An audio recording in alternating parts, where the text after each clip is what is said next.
Appreciate you. Actually, I had a couple of people What happened? reach out to me and said they was going to be watching. Good. That's what we need. More watchers. Yeah. More watchers, man. I'm responding back to this Will Holloman though post. I won't tell you what he said in a second here. He was out there the other night. Yeah, he's one of those guys that I always see, but like I just face and name recognition. I'll walk right past him if he doesn't stop me first. But I think he did though. Yeah, he's becoming familiar with the ways of Bubba. He says, hopefully the success of, and we're going to be talking about a lot of this on the show, but he says hopefully the success of Brunson will bring back the NBA drafting guys that can play basketball. 97% of the NBA guards are drafted off size and athleticism. Brunson, Steph, Van Fleet, Pritchard are the only guards in the NBA that are there because they can hoop. And in the last 15 years, everyone else is really tall or freakish athlete. Prove me wrong. And I disagree with that. I think that's a weird list. And then also, Steph, people bunch Steph into the small guards thing, but he's way bigger than all of those small guards. One, he's taller. He came into the league as a frail guy, but by the midpoint to he got so much definition now. Yeah. His thing is when he came in, it wasn't as much the height, but it was just frail. The frailty, and then he's really addressed that over time. I mean, like really, like, like he's sure. really defined. He's not sure. like whatever. Like, and you know what really surprised me? The one time I saw him live in an NBA game was a couple years ago when KD was on the team. I was blown away by how fast he is up the court. Yeah, and that's what they're saying too. Like, because he's not as freakishly fast or he's not freakishly this. Nah, man, like he's quick and fast. Yeah. I saw it. I saw a quick twitch, but because like off ball screens, the way he can move from point A to point B. Yeah. And like that was like and just even the vertical different. when I was watching against the Magic, like just the vertical speed, whether he's just going out to get up and run a lane or he's bringing the ball, like nobody's catching him. Like once he gets a step, he's gonna build it or maintain it, and you're not catching him. So I don't know. I always think that like I don't like posts like that because I don't think it works that way. I think that players are very individual. They have very very specific like skill sets, and the great players basically adapt and figure out how to succeed with their tools. Yes, and that's like a thing. And so like when you watch like SGA play, like he's mastered being SGA. Yes. He's not a freakishly athletic guy, but he has an understanding of angles and body position, and he has balance, coordination, stop, go. Then Brunson, you can't just go play like Brunson. No. Like he has adapted to being in an NBA environment and having to create shots and create angles to create shots and driving lanes, his stop, start, drive stuff. The way he kind of like has like little change of direction movements, uses the jab to set those things up. Like it's very calculated and built literally specifically for him. And all of those guys play differently, like way different. Well, that's Van my Fleet, point. Steph, Brunson. That's my point. Is everybody has this thing that you do. A guy that I thought like last year in the playoffs was T.J. McConnell. Yeah, like if you have like the he's profile crafted. of he's way different than those other guys. He's way different than those other guys, but he's also way different than what you would say is like a prototypical like undersized white player. Yeah, because even him and Pritchard play way different. Like, well, Pritchard's way more of a 3-point guy. Yeah, and McConnell is a drive to the basket guy. Yeah, close mid range. Yeah, too. Not even like Yeah, I mean he's getting downhill and he's getting there, and so like even those two guys, and if you stood them next to each other, the physical profiles pretty similar, but they do it a total different way. And then you could probably put Brunson right next to them in a 3-person picture, and he would look physically similar, but he's gone about developing his game in a completely different way.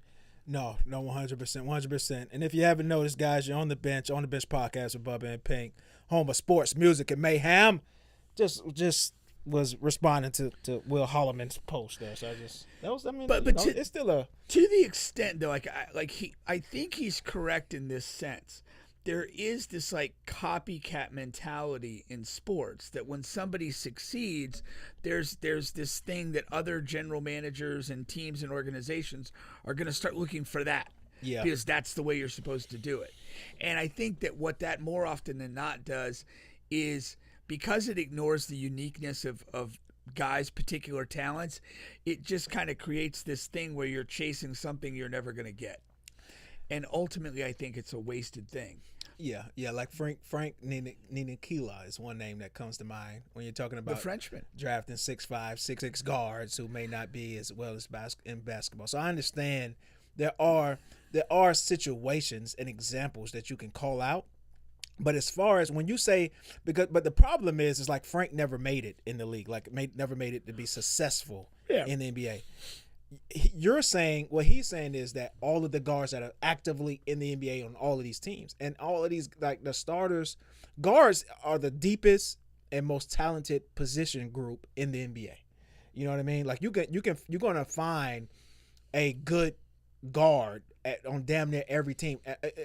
Like that can provide something to a team. You know what I mean? Yeah. And So when you're saying that, you're saying 97%. First of all, that's a crazy number that they don't know how to play basketball or whatever. That's just crazy, man. That's just crazy. But I respect that opinion, and it's cool to have that. That's a good think piece. That's like a good conversation to have though, because these small guards may be on their way back. You are seeing some that are having more success than they would have in the past, 6-7 years. Well, when it comes, at the end of the day, whether an individual is going to be good in the league or star in the league is really on the individual. And then to a degree, the opportunity they're presented. I know that that's a factor, but to just generically say like small guards or big guards or whatever, because they're like there's also been different times in the league when it's like an obsession with big point guards. Yeah. And a lot of these guys don't turn out to be like real point guards or whatever. They're a bigger combo guy guards. they ultimately fall into the thing of combo guards. And so you end up chasing this prototype of a guy that it's not really a prototype. It's just an individual guy that became really good. And everyone's going to have to arrive at really good their own way. And that's really for me what it comes down to. Because I could think of like small guards that are not in the recent past that are really good. Kyle Lowry is 6 foot standing on bricks. You know what I'm saying? And he carved out a really good career. Oh, there's a bunch. There's a bunch of them. Yeah, but you know like what I mean? again, they you have to look at him individually. You and have say, to. like what is this guy? Like what is this thing? Yeah, because I can't group him with these other guys. It's Lowry and Brunson both come from the Villanova. That's another tree of players and guards. And shout out to Villanova, searching high schools around America for 5'11" guards. Man, they'll sniff them out. Yeah, they'll sniff them out. We can skip the intro. We'll get it on the end. Yeah, man. But you know what? Did you win? First of all, my dad last week he told me he won about $2,500 of a 2 scratch. So you got to go get him. I mean, the pops, he's the senior. I feel like if they're gonna be blessing Browns, I just want to $5 here, $10, as whatever. But as opposed to looking at it from the perspective, man, maybe Dad got all the and that's over. We're not due for another win anytime soon from the lottery gods. I guess it's how you look at it, right? I guess it's how you look at it. That's funny. I had a question for you. I got a couple of questions for you on this show. Oh, I like facing questions. But this one is regarding so I have a guy I grew up with, and we're around the same age, and he got sentenced this week to 20 years in prison. Yikes. And it got me to thinking, what do you think is the better scenario if you were able to choose one? If you had to do 20 years in prison, would you do 18 to 38, which basically we are now, or 38 to 58? You know what I mean? Because you're missing both ways. You're missing a good juncture of your life. And think about it as you are a criminal. Because this is how I'm thinking. Because I have an answer for this question. So you're a criminal. I'm a committed criminal. I'm not not working at a legitimate job. Okay, there you go. I'm a criminal. Yes. This is what I do. Yes. You got to do the 20. I'm taking the later. You're taking the later. Yeah. I want to be on the streets in my physical prime, smashing coochie, doing everything. Like, you know. And then, like, at the end, like, who gives a damn? You know? We're thinking along the same lines, man. There's only one drawback to that. And that is, I do think once you get out, you know, if you want to change your life, if you will, you'll have a better shot at earning money at 38 versus the 50. But you go away at 18. You didn't even get to be a real man in the streets. You said what? Yeah, I know. Like, so you don't need, like, I don't even know. Like, I know. No. I'm with you on the life part. The life part, the getting the girls, and even then, because a lot of guys in the streets, they have their kids early. So you're making all your street money, you're providing and taking care of your kids from that essential time when they're born to whatever 15 before you got to go again. So you're all of that is great. I mean, you know what I mean? Just the whole idea of like you at 18, you go down for 20 years. Yeah. You're sitting there rotting for like 20 years, and then like, okay, you're in your upper 30s, and now you're trying to start your life. Yeah. Pivot, rebuild. Like, it's tough, man. Like, what's the point? I'd already be suicidal. You gotta come out here, deal with this foolishness, and then the girls and the women at 38, 30, whatever, they're expecting you to have something by now, and you don't have shit. Yeah, it's a lot of complications. It's a lot of complications, man. Yeah. So it's so maybe, you know, this guy in my neighborhood, he did it the right way, and that's impressive though, to stay out of harm's way for that long when you're a criminal and not ever do any long time. I mean, look at it like the career of an athlete. Yeah. He had a 20-year career in the big leagues. And now he's got CTE and just has to ride out his days with erratic behavior. You know, but hey, he'll get a gold jacket. And get a gold jacket. Talk about him at all the hood barbecues, man. For real. Man. For real. But yeah, I thought that was interesting there for sure. Yeah. All right. What was the other thing that I had for you? Oh, I got some other stuff coming. Oh, I can talk about it. Yeah. So we're going to be talking about the New York Knicks. Of course, we're going to close that chapter. You got LeBron with some LeBron news. There's some Greek Freak news. Oh yeah, what's going on with the Greek Freak? Yeah, the teams, Milwaukee and Boston, they're fighting. You got the World Cup. Of course, we're going to be talking about that. Been immersed. You got some hip hop news with Mystikal. I have a top 5 list. Is Mystikal in jail still? He wasn't in jail, but now he's going to jail. I thought he was already in jail. Or maybe he was in jail, but he got sentenced. So yeah, you're right. I thought he got like. No, he just recently got sentenced. I thought it was like 20 years ago. He got off of that or out of that or something. Oh, with no time. Or either no time or minimal time. Oh. And now he's back for the same thing. Yeah, he's got a type.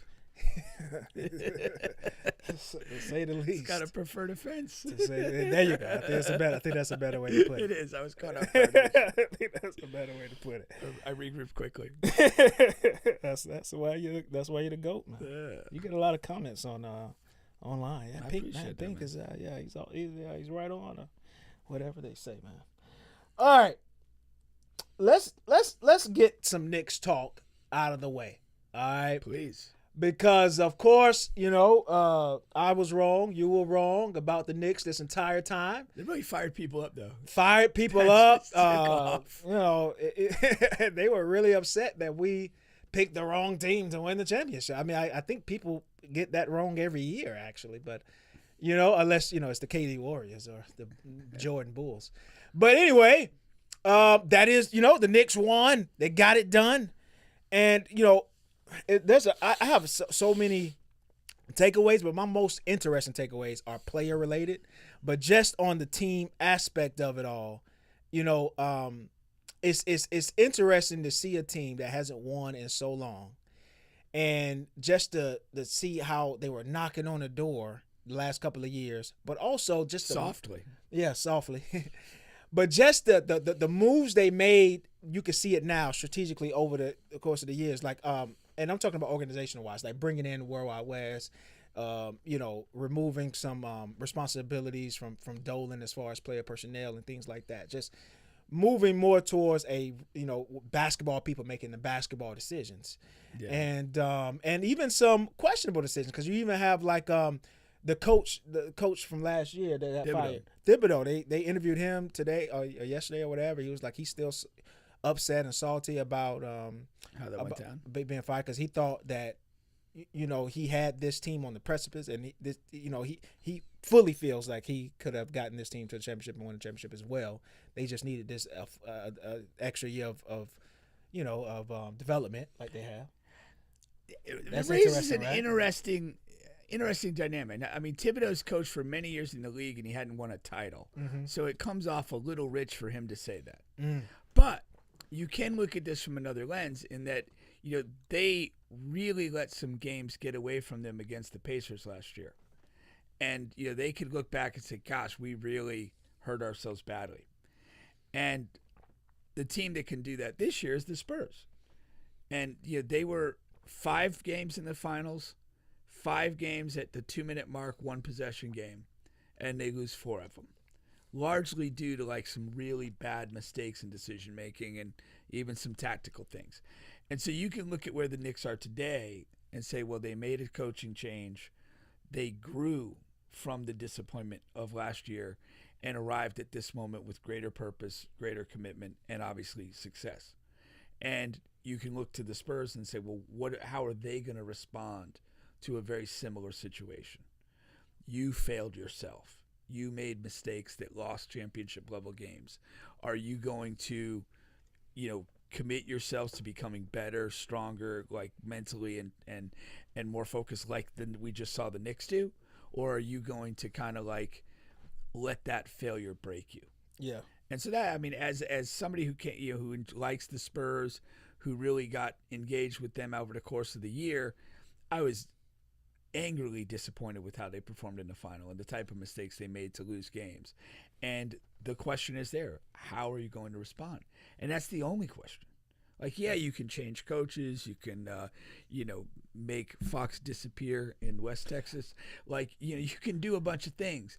But at the end of the day, are you going to have the commitment and focus to get things done and get to this next level? Let's just freely talk here, because I was going to get to the Spurs later. But while we're here, fuck it.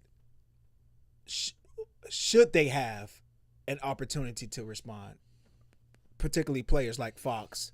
Like, of course, we know Wemby's going to be there, or whatever. But I'm talking about like Fox, like Micah Castle, like you had a couple of days. You were a fan of the Spurs, still are.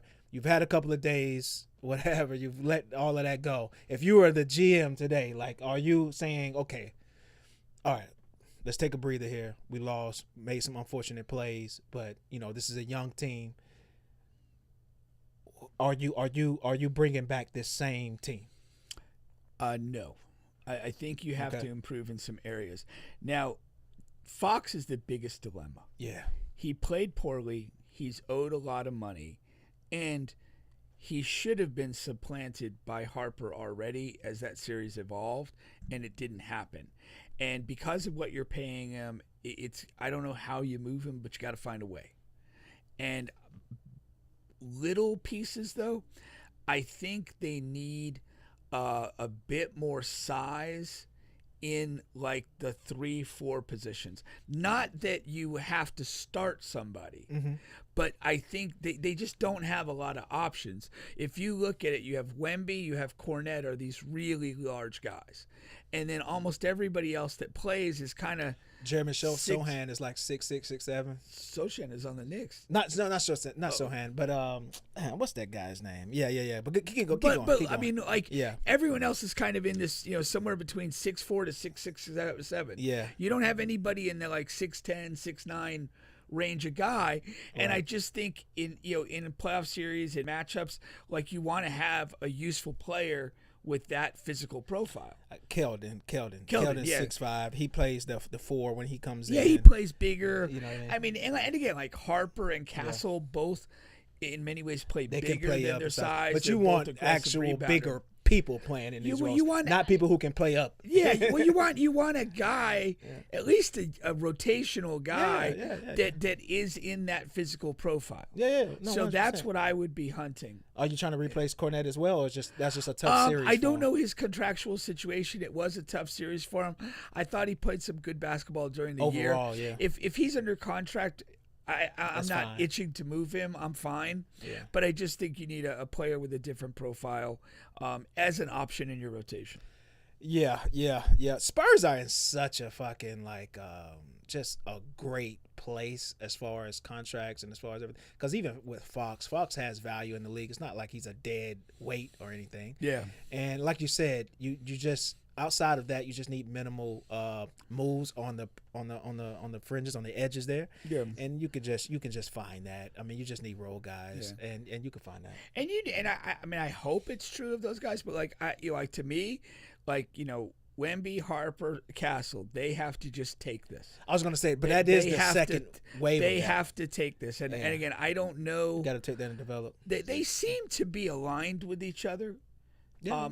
There's nothing that tells me they're not aligned with each other, that they're not kind of going to approach this collectively as, hey, we let that get away and we're not going to let that happen again. But they have to come back with like a ferocity. I don't know. No, that's 1,000%. I don't know how long it's going to take for Castle to improve in the areas he needs to improve. That's not like a summer's fix for him. You know what I mean? Like Harper's his limitations, I think he'll come around much faster than Castle will. And then also, neither one of those two guys are natural playmakers. So that's another thing. Now I've seen Maxey get better with that over a span of 5 years or whatever. But, Wemby seems to be on like a win now type of timeline. And so, but the answer that what guys say on the internet is they need a true point guard. But that's just not going to happen. It's just the true point guard thing. And I enjoy good point guard play. Yeah, I like it. But the whole thing is overrated. It is, man. Because it's like you have got. I mean, like either one of those guys could advance the ball. What you need to do though is play in a manner that does not require either one of them to dribble extensively at the top. I'm way more comfortable with Harper. I think he's way better in that than Castle. Castle scares the bejesus out of me when he has to dribble too much. Yeah. But you can construct, offenses and dynamics and actions that are going to get those guys. You can use the two of them and run some interchanges, have them come off a down screen, receive the ball right into an action and go. There's ways that you could offensively kind of maximize them without requiring this full-time classic point guard guy. The other huge issue that has to be addressed is Wemby has to figure out where he can play on the floor. And I say this, I'm not a type of person who's like, oh yeah, you need to go into the basket or you need to be on the three-point. There's always going to be some variety in what you're doing. But he needs a fourth quarter MO, whether that's going to be operating in pick and roll, pick and pops with one of those guards, whether he's going to master a game at the elbows where he can facilitate, play make, shoot over smaller guys, or whether he's going to refine the post-up game. He has to have a home in late games, and he doesn't. He'll wander out. He'll shoot some jump shots. He'll crash the glass, follow things. But there's not any consistent, comfortable place where it's like, all right, end of game. We want Wemby here, and we're gonna kind of play off of it. And again, it's all variable. If somebody's hot, if Harper's destroying his guy, you roll with that. But right now, they had no place for Wemby to go late in games where it's just like, all right, we're going to get him here, and there, other teams are going to have to do this, or that. And that's what great players largely do. They have spots, they have things that they do that are going to that they really can't be denied from doing, and they're going to get, something to happen. No, 100%. I agree with that, and I actually think that's one of his easier developments that he's gonna go Should through. be. But I think the harder one for him, which I think was his number one issue, was strength and conditioning.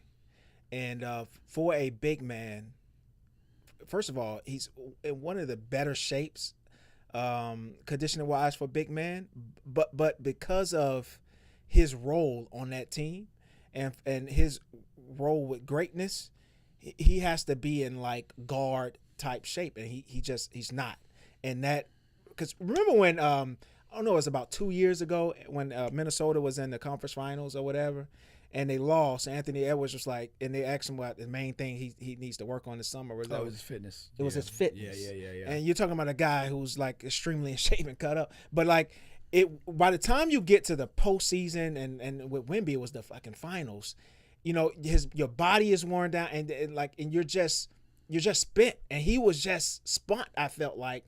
And I think that led to a lot of the the turnovers, the missed free throws. Like, he's a great free throw shooter. He's probably a little better than Embiid, and Embiid is a fucking awesome free throw shooter. And so to miss multiple free throws in multiple games down the stretch, I think that all comes down to his fitness level. But to get in better shape and to get stronger at the same time, I think that's going to take a few years. That's not a summer's worth of action there. What do you think about that? I don't disagree that there were some fitness concerns. I look at free throws as a mental strength, not physical. And so, I mean, maybe there's probably a connecting point in those things, but I agree with that. I also do. His defense was like, it wasn't even that good. I think there's like he raises a question of like, what is physiologically possible? You know what I mean? And there may be a point where at his height and his frame that there are very real limitations of the level of musculature that he can carry. Yeah. And there's probably a trade-off of musculature versus fitness. Yeah. He's a nimble guy for a 7'4" or 5 guy. He's not an exceptionally nimble guy for normal high-level athletic people. Mm-hmm. And I think that that's part of the dynamic. And I don't know. Maybe he could get with some training, and I'll be wrong like I was about the Spurs winning the series. But I do think it's an interesting question. Like, I think at it is. that size, and that particular frame, how much weight can it carry? I mean, you look at a guy like, and I'm sure he improved his functional strength over his career, but you look at guys like Reggie Miller, Kevin Garnett. Like, they never really bulked a lot. Like, no. they had a frame that just was kind of resistant to adding a lot of mass.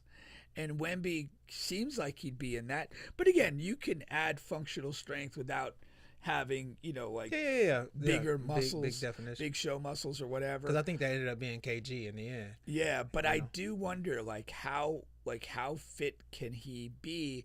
Is it that he, can he attain that fitness level, or is there going to be a physiological ceiling that kind of he's just never going to have the fitness level that certain other smaller players are going to have?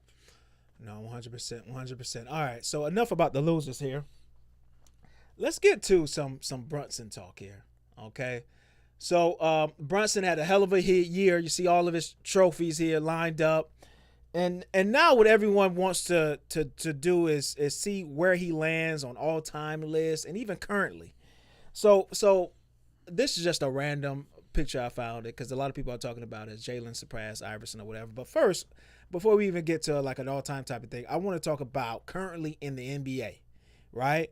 And this is like as far as position lists. So I want to, top 5, top 10. What should Brunson really land? Because I've thought about this in every which way, and I think I've landed on something reasonable here. Yeah, I don't even know where to go with that. I mean, he's an incredible competitor. He's incredibly tough-minded. He has fashioned a game of basketball that allows him to function, at the highest level. But except for Game 5, he was low efficient. He shot poorly, which I felt he would do against the type of defenders that the Spurs would throw at him. And and maybe that's where the Iverson comparison comes in, is that when you're simply that small and everybody's that big, you're just not going to be like a hyper efficient shooter. You're especially as an attacker, because those guys both attack, and you're gonna find yourselves in some crazy positions where at that size you're gonna have to just come up with some shit. And I know they practice some of that stuff, but you're just not. I don't know that you're capable of being that efficient. My argument back to that, though, would be we've seen whatever, bigger guards, smaller guards, whatever, in that space, in the finals, in high leverage playoff moments, not be that efficient and have not efficient series. We've seen Kobe shoot 40% for series and win the series, and he's the best player on the planet. We've seen Steph Curry do it. Yeah. We've seen other guys do it that have a perimeter heavier game.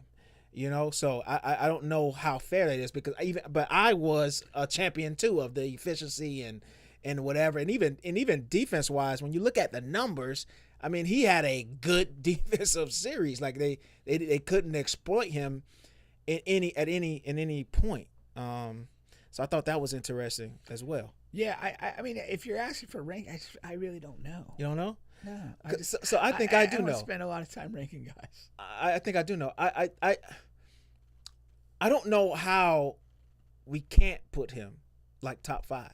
I would have him at like number 5. Like I would have him over guys that people would not even have him in the conversation with. I would have him clearly over Anthony Edwards. Like now, versus even just from a year ago. I would have him over guys, like Jason Tatum. I would, I would have him over guys, of course, like Kyrie and I mean, of course, all of the older guys now, but I don't disagree with anything that you're saying. I mean, again, when you're in the light of a championship, and you're comparing to guys that haven't gotten to that, you kind of got to give the guy the nod. I think you. I just think you have to, and it does depend. But see, the thing is, this is a guy who's also an All NBA performer. This is a guy who also, it's not like he's coming out of the thin blue sky. I mean, he's led his team to playoffs and playoff victories in the past. It's not like this is so we've seen a track record, and then you see a guy lead this team. And then also, and this is another thing I wanted to get into, because him leaving $113 million on the table, and we talked about this on the show when that news first broke, right? That he took a pay cut, and let me stay on the Jalen Brunson point before I get to the overall point. But leaving that money on the table, that for me, that gives him an edge too in my book. A guy who's that dedicated to winning. And what I was gonna say is I talked a lot about the basketball part of this, like style of play, how you function and succeed as a guy. What he's done unequivocally is accepted leadership and responsibility for an organization. There you go. And this is a guy that came into the league as a second pick. He came into a league and played with Luka, who's a tier 1 star, and he left that. Like he could have been Robin, and maybe those Dallas teams with him have a lot more accomplishments than they do now. But he went to do his own thing, and he's done it, and he's done it in this big crazy market of New York. And he's he took a contract that put at the time really high expectations on him. He quickly exceeded those expectations, and then raised it another level by, you said, almost giving money back to help the team be better around him. And then you put on this run that he had and win a championship. So from a face of franchise, I'm here, like nobody's doing it that any better right now. No, 100%. Chuck is saying definitely over Iverson, tied with Kyrie. Tied with Kyrie. He's much better than Kyrie. We've seen Kyrie attempt to lead a team, and he led a team to the NBA lottery several years in a row. And now, he's been a successful Robin in his career, but, leading the team, Kyrie has never been anywhere close to leading a team to anything good. And then Kyrie's like, if you really think about it, like, he's a wild enigma. I mean, a super talented guy, but like, where's Jalen was the Robin to Luka. He went to New York where they didn't have anybody. Kyrie goes to Boston where they had Tatum and Brown and this young thing. Doesn't work out there. Then I'm going to go with KD and eventually Harden. And then I'm going to go to Dallas with, at the time, Luka. And so, like, however he's thought about it in his head, and like there is that narrative that he's this Kobe inspired guy who wants to do his own thing and whatever. He's always made sure that he's not the best guy on the team. No, yeah, I know it. Yeah, in a weird way. In a weird way, right? Yeah. And now he's with what's your boy Cooper Flag. Yeah, and whatever, and originally Anthony Davis. But on the Iverson thing though, I know Iverson is my guy and whatever. So you could say whatever about Bubba, but I think that's going a little too far. Right, because he's past Iverson. Yeah, that's going too far because it's tough. It's tough. It's not. Hold on, it's not tough. I'm gonna tell you why it's not tough. Number one, winning a MVP, it goes beyond a singular player winning a championship. The reason for that is because you're the best player in the planet for that season. Just because you won a championship does not mean you're the best player in the planet. I'm not saying Jalen Brunson is the best player in the world. I'm not saying that. I'm just saying he deserves to be in the top 5 discussion, right? When you win the MVP, which is you're the best player in the world. The MVP discussion. What's that? If you're top 5 in the game of basketball at any given time, that essentially means you're in the MVP discussion. And he was. I mean, he's been a that's top, what I'm saying. Like, top 7 not, MVP finalist. Again, and that's where the balance comes in. He's been in the discussion, didn't win it, but won a title. Iverson won the MVP, got to the final, but didn't win the title. It's not far apart. It is, because it's not even. I mean, Iverson went up against an all-time great team. Like the Spurs was. I mean, but if you look at you look at the Knicks. The Knicks have put together an all-time historic run in the playoffs. Yeah. Like if you just rank their playoff performance, it's at an extremely high level. In itself, but not when you compare it to the teams they faced. You know what I mean? That's the difference. It's like no one is going to sit here and tell you with a straight face that they believe that that the Knicks was going to beat the Lakers, 4-1. That 0-1 Lakers team, who only lost one game. Lost one game in the entire playoffs, and that was against Iverson. You understand? It's just a colossal difference. And Ty Lue probably remembers that game. And then go along, like I said, with the MVP, all NBA first teams, like also all NBA first teams, especially in that era, means you were the best player at your position.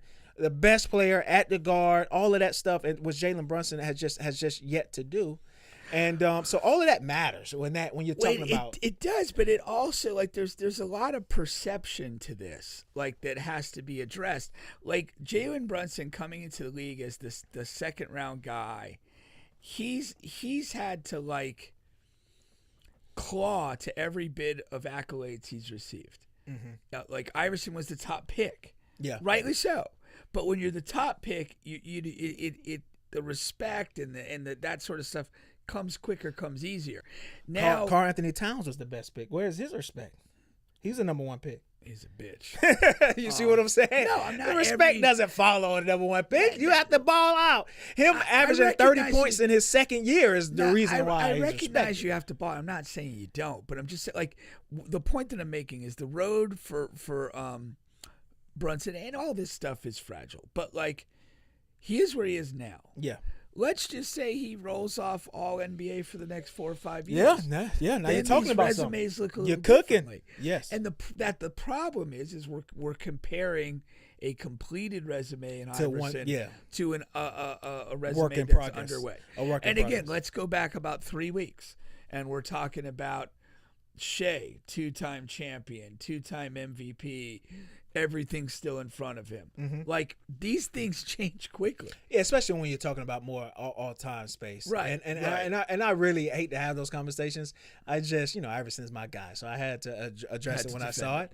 But what I do feel strongly about is the top 5 like today list and the conversation that you could be in. Well, I mean, you threw out some names of guys that he's better than, which I didn't disagree with anything you said, but like.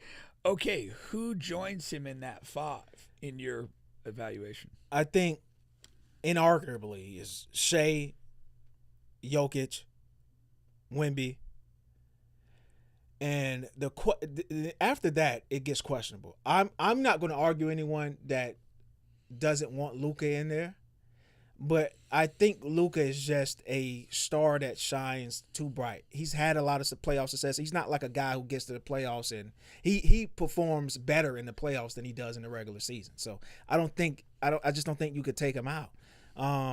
If Jalen Brown is another interesting guy, because he's a guy who had a similar season to Jalen Brunson just a year ago.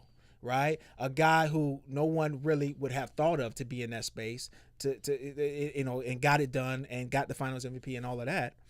But that was 2 years ago. Right. 2 okay, you know what I mean. So yeah, but I still would have Brunson over him. But I mean, interesting because they play together, like straight up, Luka or Brunson, right now. See, that's what I'm saying. I'm going to take Luka. You're taking Luka. Okay. I'm going to take Luka, and because I think, the Jalen Brunson team is a team that's built around him perfectly, and I think if Luka had a team like that, I think the situation goes the exact same, and so that's also the pity in this, is that so much of this is relied upon your front office and situations and things like that. It's tough, man. It's tough, but again, I'm just not going to like argue anyone to the death if they want Brunson over Luka. I just think Luka is the better player. Now, again, I think where you get that's why I would have him at 5. Because the other guys in that area that you would fight for 5 is, like I said, Brown, Tatum, Anthony Edwards, guys like that, huh? Giannis, you know what I mean? Guys like that, and I think it's fair to put Brunson over those guys. I just do. Another thing I thought about, and I didn't add when I talked about Brunson taking less money. This is another take I have. We've always talked about how we hate the NBA and the salary and all of that. Salary cap. In today's game, right, with all of these changes, and it makes it harder to build great teams and keep great teams, right? And then they have all these restrictions and on the draft and all of that. I don't think that players who aren't the A1 top 5 quality, if you're not that, if you getting the super max, I don't know if we'll ever see that work again. Like for let me give you an example, all right? So I think if Brunson gets the super max if he takes that at that time, the next time it's available. No. At the time he took the $113 million less. If he would have accepted the $113 million that they offered him, okay, I don't think we're here today with the Knicks winning this championship. Probably not. But you know what I mean? Because he's not the Jokic and the LeBron and that level of a player. I think if you're not that level of a player, I think that getting a supermax really hurts, and especially if you have two. Like Philly, we're fucked because you got Paul George and Embiid for two separate reasons. Embiid being mostly all about health. Paul George because he's not playing at that level and hasn't in 1,000 years. So when but even when you have one guy like when the Cavs, they have paid Donovan Mitchell that, and when they have to pay him again, to try to keep him because he's a free agent. Like that's going to hurt the team. Donovan Mitchell is not like this A1 type player. No. And you can go down the line with all these other guys. Yeah. And that's Brunson really tremendous player. But like you said, if he takes the full max, this roster doesn't look like it does now. They don't win the title, and then we're not having this discussion. We're talking about Jalen Brunson, crapping out in the second round or the conference final, and we don't have this discussion at all. But my question is, will this change basketball?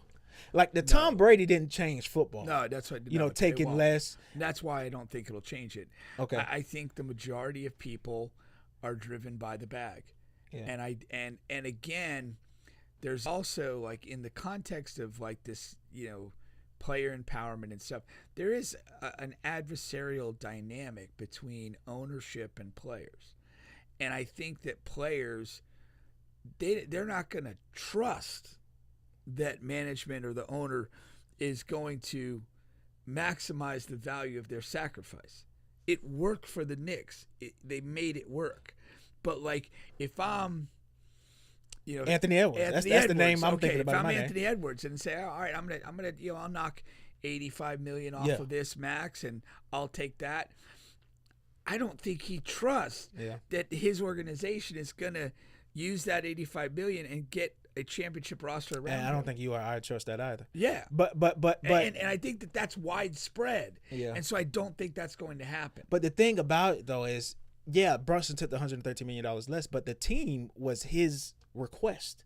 He wanted this Villanova type thing for sure, and again, the difference. That's and again, I know they don't have DiVincenzo anymore, right? But it's crazy that a professional team wins the championship with three core dudes that won college championships with all the variables of the business of basketball and where people are drafted and salary caps and how players can move, that this happened.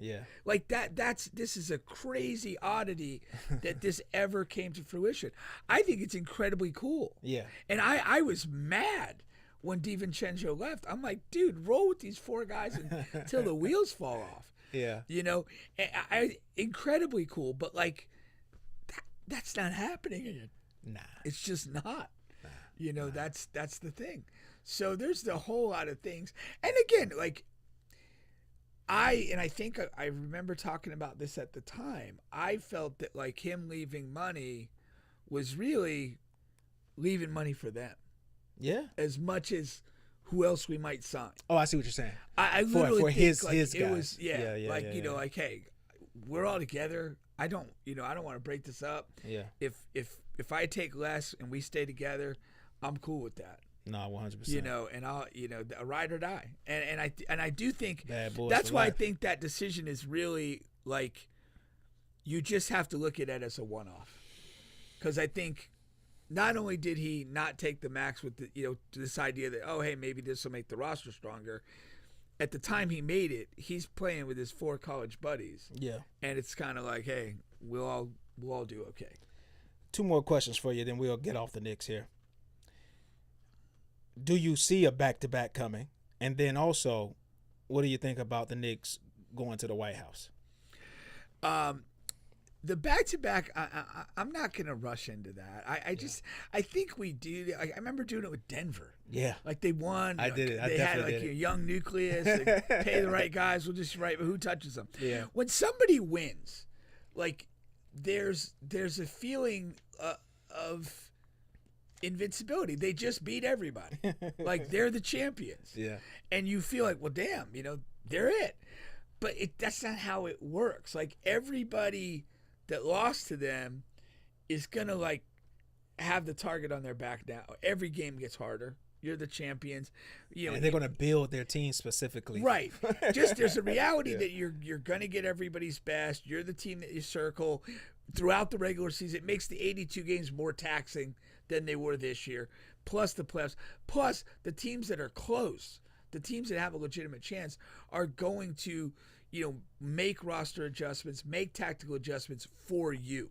Yeah. You are the target that everybody's looking at as to like how they measure themselves in this. That's tremendously difficult. And then on top of that, the variable of health. Like, anybody could get hurt. And they were extremely healthy this year. I mean, even Mitch, who's always hurt, he only had the little finger thing that he did at the house. You know what I mean? Like, it wasn't even basketball related. Yeah. So I think that's incredibly freaky. Yeah, I mean, and OG is always hurt too. And that was freaky that he had a super healthy playoff. Right. That's freaky. It goes into it, Yeah, it goes into it for sure. All of that. So I don't think you can sit there and comfortably say, Knicks are going to go back to back, but they're going to be in there. I mean, unless something dramatic happens where they do have a catastrophic injury, they're going to be in the mix. Somebody's going to have to beat the Knicks to get to a title. 100%. And as far as the other part, the White House, I think they should be ashamed of themselves. They are, for all they accomplished in winning the final, hats off to them. You are now an embarrassment. You are an embarrassment to good people everywhere on the planet. And, nobody went to that fucker the first term, and OKC didn't go last year. You are literally the first team to crawl to Washington on your knees, mouth wide open, and maybe the other wide open, and do this. All holes open. You are the first team to do this. That's so fuck you. Yes. But like I told you pre-show, I kind of saw it coming because, like you said, the owner and the president are friends, and then also the president came to one of the games, which was unprecedented, and unnecessary. Yeah, and then you have I was talking about the owner to player relationship that I think us as fans we either just undervalue or just don't think about it all because it has nothing to do with us. Yeah. And I was saying how the Knicks, how where is this at here? Oh, here it goes. How Dolan told the players, you have to go 10 weeks with no sex before the playoffs and during the playoffs, and all of the players said they obliged and didn't have any sex. And I feel like they have this this is my boss, I have to do this or I'll get shipped out of here type of mentality, when really I think the players have so much power, way more power than they think they have. Well, certain players do. Certain players, not the star players. Anybody that's kind of on a expiring contract, fringe of the roster, you're kind of stuck on a lot of this stuff. No coochie for you. The bigger players, but dude, you can't police that. Come on, man. That's just stupid. That's beyond stupid. That sounds like a Trump friend would why do something like does any grown man care about my sex? Yeah. Well, I guess they're saying your performance. I've heard that too. I don't know if it's scientifically thing or not, but I've always heard no sex, you perform better physically. If you have to do something. I don't buy it. I don't. Yeah. I just feel. I mean, to me, you're a high level professional athlete. You have a routine. You have your nutrition, you have your fitness, you have your recovery, and you have your sex. Yeah. And it's just okay, I'm not gonna have sex, dude. You're not telling me I'm not having sex. We may not have to discuss it. Yeah. But it will happen. May not have to do it in your locker room anymore. But that's just crazy. And that is the sort of asshole that would be a friend of Trump. That's what I'm saying. To go full circle on that. To go full circle on that. I don't think it's it's just not appropriate. It was such a wild thing to see, him talk about it on that clip there. I was like, what the hell? I don't know if I've heard that before from an owner. You know, I've actually heard in soccer circles that like coaches will like request the players. I was like maybe during a World Cup, like a big event. Okay. I don't understand it. I wonder if it's more so tied to physical performance or like mentally. I just want you only focused on the games and what we have ahead of us. I wonder which one is. I don't like. I mean, I think you could probably come up with some science that supports the notion that you may have some level of enhanced physical performance. I'm not a science guy, but it wouldn't. I wouldn't disagree if the data exists. Okay. But for you in a position of ownership or coaching, like that's just a level of like weird control. And just kind of that's where that's coming from. Yeah, 100%. Like that, yeah. That's so. What you're saying is maybe I can be an Ace League player if I stop having sex for a few months. No, I'm pro sex. Huh? I'm pro sex. okay. I mean, I want people fucking. I want people fucking. I think it causes problems if you're not. No, 100%, 100%. You're still on the bench podcast with Bubba and Pink, home of sports, music, and mayhem. Don't forget we're available on all, and I do mean all podcast streaming platforms, including here on YouTube. Please like, share, subscribe, all of that good stuff. Somebody says it builds up aggression. What's that? It builds up my aggression. No sex? Yeah. No sex builds up your aggression. Catrice. That's Treese. Yeah, she told me she was going to be watching. Shout out to Treese. Right, so it builds up her aggression. Yeah. Keep her laid and passive. Well, I guess, sports, I guess you need some aggression. You need some power. You need... Again, if you're... So football, I guess. If you're an elite pro athlete and you haven't figured out how to moderate yourself or muster the inner aggression when you need it, like I don't know how you got there. Yeah. You know. No, true that. Really, this is something really quick before we get back to sports. I am very upset with people right now. Just people. I have been all around town looking for this Henny Rita drink. So I caught when Danielle, shout out to Danielle, man. We went to college together. And she did a video on Instagram talking about the new Henny Rita drinks and which one she liked and what order. She went with the Henny Margarita, then she went to the iced tea and the berry last as far as ranking them in order of how good they taste. So I said, oh man, so I got to go and I got to try this thing.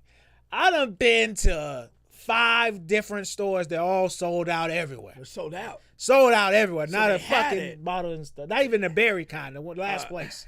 So they had it. It's just sold out. It's just sold out, man. I can't find it anywhere. It's bad timing for you. And that's the thing, man. Whenever something new comes out, whether it's the Popeyes chicken sandwich, the Henny Rita drink, all of these, you just go overboard, man. Either you go in there, you buy 1,000 chicken sandwiches. I got to come back 2 days from now when the new chicken comes in the truck, and you create long lines because you just have to go 2-3 times a day every day. They had in every place. You know what else? Every place I went to, they had a sign on there that says 2 bottles per household only. Yeah. Because that's how many, I guess. Kind of like the toilet paper at his hurricane. Just fed up with people, man. Just be sensible and reasonable, man. Have some fucking for your fellow man that's coming in. I want to try this drink too. I gotta wait for the restocks. You gotta go hang out with Danielle. Stockpile. She probably bought a whole box of them. You know what before I mean? That rule came into play. Yeah. That's funny. I mean, the trend thing is, I don't know. Like I only eat and drink certain things, and it's just like. So you don't get in on the trend? Hell no. Because like I'm a person, when the chicken sandwich come out, I don't even like those stupid beers you brought to the house. Oh, well, that's not a trend. That's just whatever.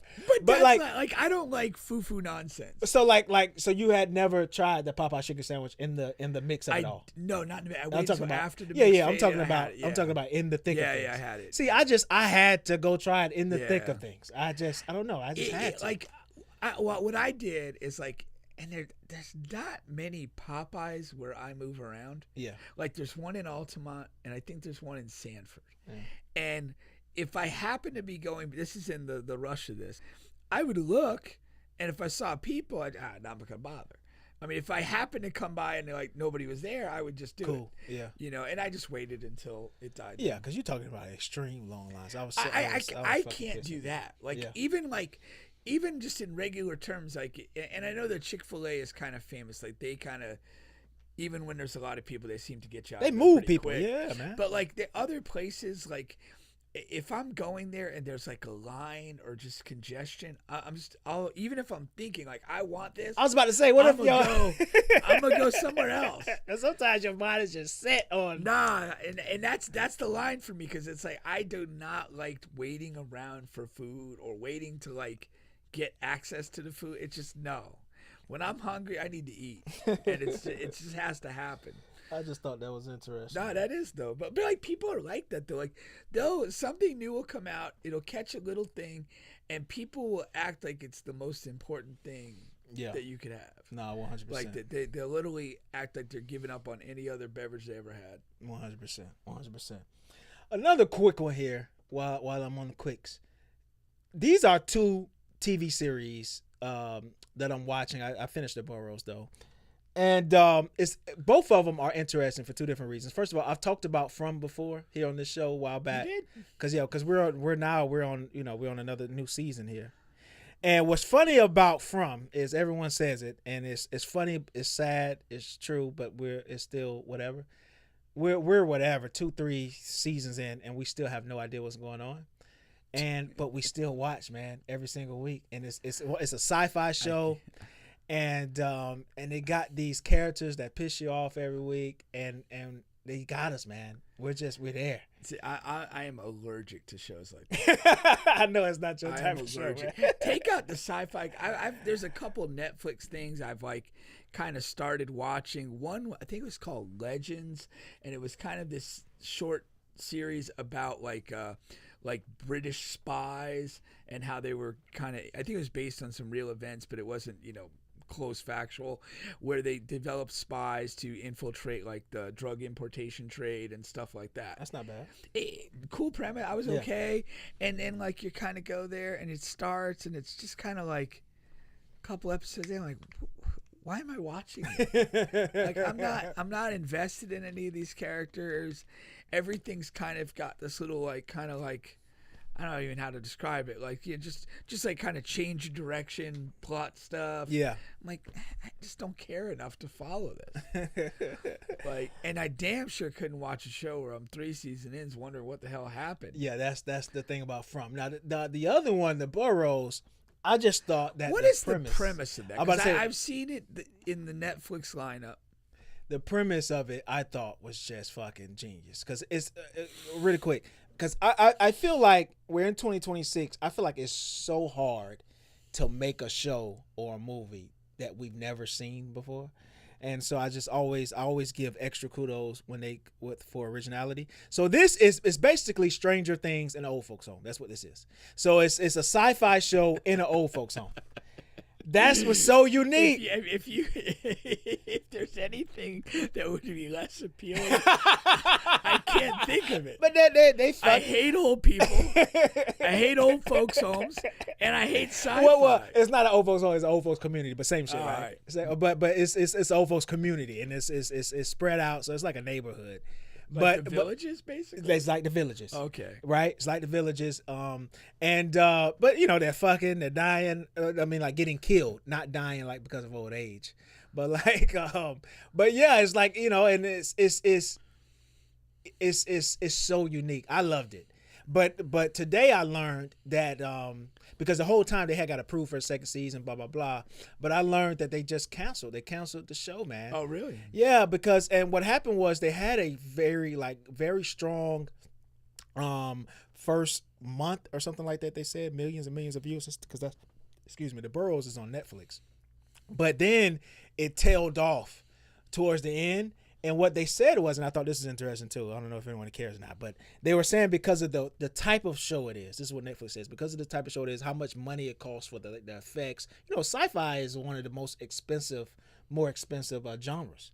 And it takes a lot of money to do these shows. And they was just like the cost benefit analysis was just off for this particular show. But I thought for sure. I think like the bigger question is, why did the viewership drop off? I know. I thought the season flowed. Like sometimes a season because like I was just talking about with From. I mean, like fuck, we don't know what the fuck is going on. It's not. It's the show kind of stays here.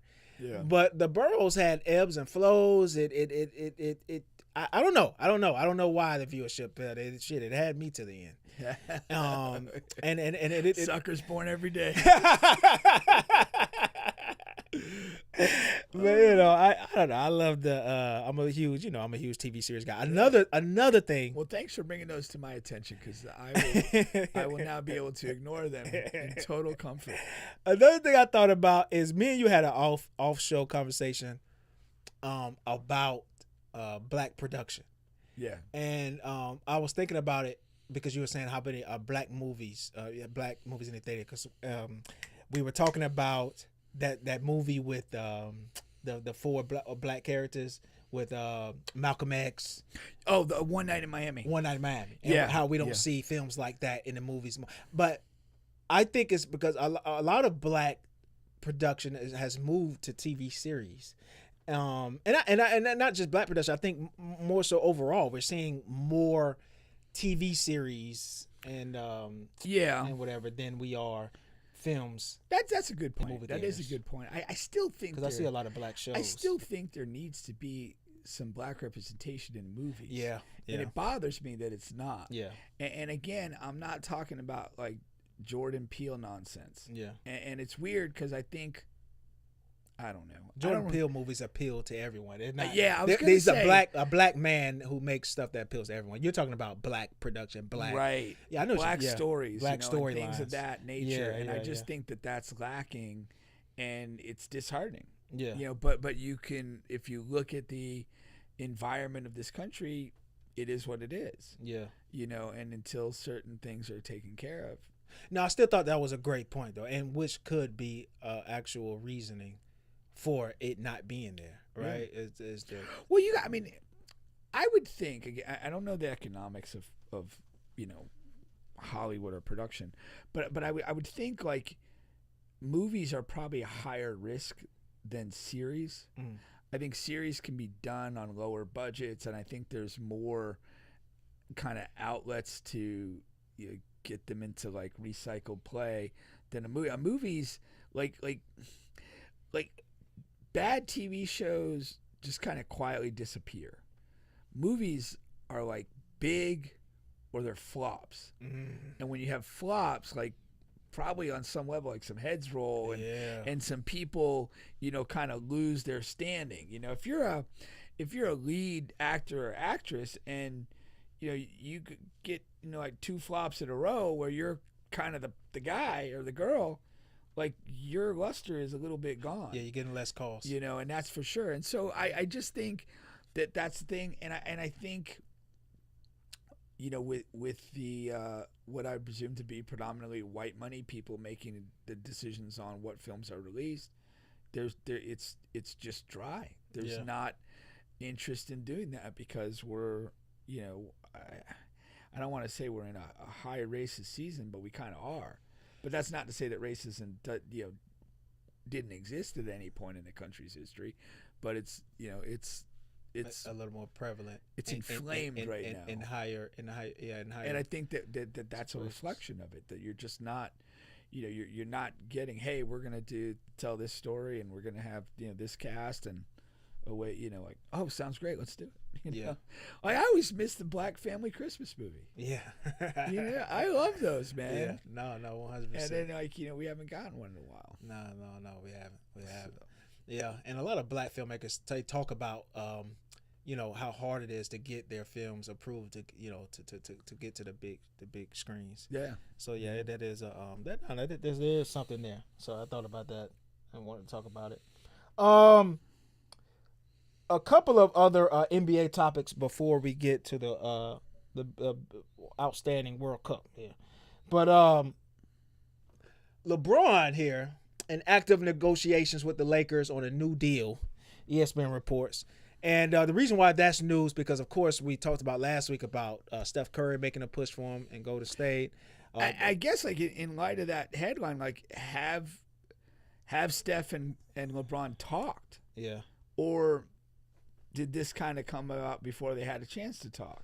Yeah. Or is LeBron blowing off the opportunity? There's a lot going. I mean, if you have this story that, hey, they're going to talk and maybe see if this is compatible, has that happened and they arrived at the conclusion maybe it's not? Or is there some other thing where one or either of those guys is kind of like not really that interested in talking, and here we are?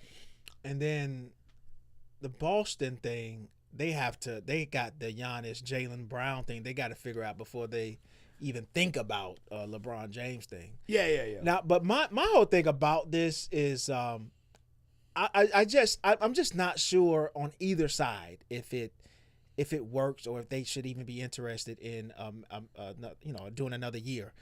I from the Lakers side, LeBron, we feel a little differently about LeBron at this stage because I still think he's a damn good player and all of that good stuff, but if you're the Lakers, you should want to just move forward with the Luka-centric team. And that starts with no LeBron, and it really starts with no Austin Reeves. Brooklyn Nets are widely reported they're going to offer Austin Reeves the max. And if I'm the Lakers brass, I walk up to Austin Reeves and I say, hey, young man, congratulations, and I wish you the best. I hear nice things about Brooklyn. I hear awesome things about Brooklyn. Jay-Z is from Brooklyn. We'll see it twice a year. We'll see it twice a year. And so it would, and it will start there and LeBron thing. And if I'm LeBron, I'm saying the Lakers, okay, I've set up shop here and everything, but if you think about it, my son is an adult. My oldest son is an adult here on this team, and my other son is in school. It's not like I have young kids. It's like, so you got that front, and then on the basketball side, this team is no closer to winning a championship than any of these other teams that I'm rooming to be. Matter of fact, they're in a worse position. Lakers are in a worse position than even Golden State. You know what I mean? At the state of the roster that it is currently. So what incentives does he? I don't know. I to me, it doesn't really make sense for the Lakers. They need to move on and build a Luka-centric team and see if they can get anything done. So why they're doing this, I'm really not clear. Other than maybe they're just like weirdly afraid to. Maybe they think they might have to lose Reeves, and they don't have anything else really in the hopper.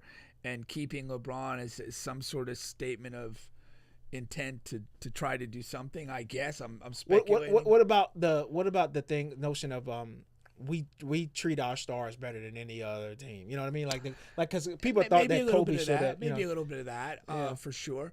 On LeBron's side, what I suspect is that he's been in LA for a number of years now, and he's looking at us. He probably knows he's got one, maybe two left. And he looks at it and it's like, Golden State's not perfect. Cleveland's not perfect. Right. Do I want to really spend 82 games in one of these other cities? And is it worth it? Or I'll just take another bag from the Lakers and call it quits. That's it. That's what I feel like. To me, it's like a surrender move from LeBron. Yeah.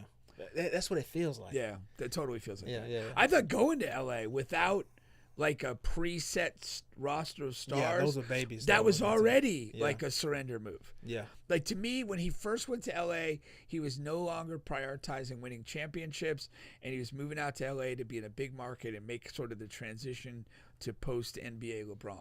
Yeah. And maybe I was premature, and they did win a title, but this definitely feels like, what are we doing? Yeah. I still kind of want to play, and I don't want to leave my house to play. So let's run it back. Oh man. No, for sure. Now, do you think this is going to happen? Is this the most ideal? It's not the. I don't. The most realistic. I don't I'm sorry, not ideal. Most realistic. I think the way that we're seeing this, like it's we haven't heard anything on the alleged talks with Steph. Yeah. And we have this now. This is percolating. This feels like it's the most likely thing. Yeah. I'm not excited by it at all, but like unless there's other information out there, like you said, it's Celtics. Maybe maybe even some other teams are sort of probably fixated on Giannis situation, and LeBron's kind of anything LeBron does is sort of secondary to the league sorting out whatever the honest market is. Why are we psychoanalyzing guys here? So Greek Freak is the next topic here because first of all, the Milwaukee Bucks owner he says he wants to have this deal done before the draft. The draft is on Tuesday, so talks are like really heightened at this time. Wait, now, when he says he wants this deal done, he's talking about a trade? Yeah. Okay. Yeah, so they're fully on board with they're fully on board with trading Giannis. Yeah. Now, Giannis has been adamant. Which makes sense. Like, again, it's a quick timeline because of Tuesday. But it makes sense in the perspective of if I'm moving Giannis, I now know what I have. Yeah. I know in particular, like if any of the picks are this year. Yeah, picks, I want to draft my player. Like I'm drafting the guy that I want, and we know what we're doing. Yeah, exactly. There's clarity. No, 100%. So it definitely makes sense. What doesn't make sense, and I can't make sense of it at all, is that Giannis' preferred destination is Miami Heat, and the problem is, and the reason why the deal hasn't been done, it's been widely reported by Windhorst and those other guys, is the Milwaukee Bucks have not received the package that they want from the Heat. And I've said this 100 times on this show. I don't know how the Heat get to anything realistic enough for that trade. They just don't have anything. Yeah. If I'm Milwaukee, Miami Heat really doesn't have anything that I want. No. I don't even like Bam. But then if you're Miami, you're not offering Bam. So you're just offering a bunch of fucking scrap metal. And Right. and it's not like you have a top pick or anything. So Yeah. I don't. So if you're Giannis, why? Because what we think about Giannis is like this warrior guy is going to do anything to win, and he plays the right way. He plays with so much energy and whatever, blah blah blah blah blah blah. But you want to go to a team with nothing. Why? Because that guy that you think of as Giannis, he doesn't exist anymore. He's dead and gone. Yeah. Like LeBron. Yeah. Like, and it's not that he can't play. It's not like LeBron can't play. There is a there's a certain drive that you have when you're on the rise in your career, and your goals, MVP, championship, all those things are in front of you and they haven't been achieved. And then when you achieve them, or most of them, then it's a little different. Only a true psycho continues to grind for that. And other people, like, he recognizes he's getting less healthy, he's getting older, his kids are getting, bigger, and he's always been a family guy, an intense family guy. He is, in my mind, he's signaling to us that he is prioritizing other things than basketball and winning championships. He's good enough. He's going to go there. They're going to be whatever team he goes to, they're going to be better. Yeah. Because he's there. But you don't have, young Giannis, young, hungry Giannis. You don't have that anymore. That guy's gone. Yeah. He's out the door. Yeah. And we know that he's always said that, Florida is a place that he would, always love to live. But I even think the Magic are in a better situation than is a better situation. Oh, than for Miami a team, Heat. I think the Magic have more combinations of assets to trade, and again, it's and the team will be left with more. Than I agree completely there. So I don't know about that on that front. Now these other teams though, like Boston has the perfect thing. They have the perfect trade piece to trade that Milwaukee will want, and then they can reroute that to Atlanta if they want easily, and then also by the time you get to Boston, you have a team that is ready to compete and win. Right. Now, I know it's fucking Boston, but it's you're the NBA. Like I think you survived Milwaukee for 10 years. And Boston's a better city than Milwaukee. My goodness, yes. So I find that weird, odd, and but I guess whatever floats your boat. Yeah, no, I definitely feel that way.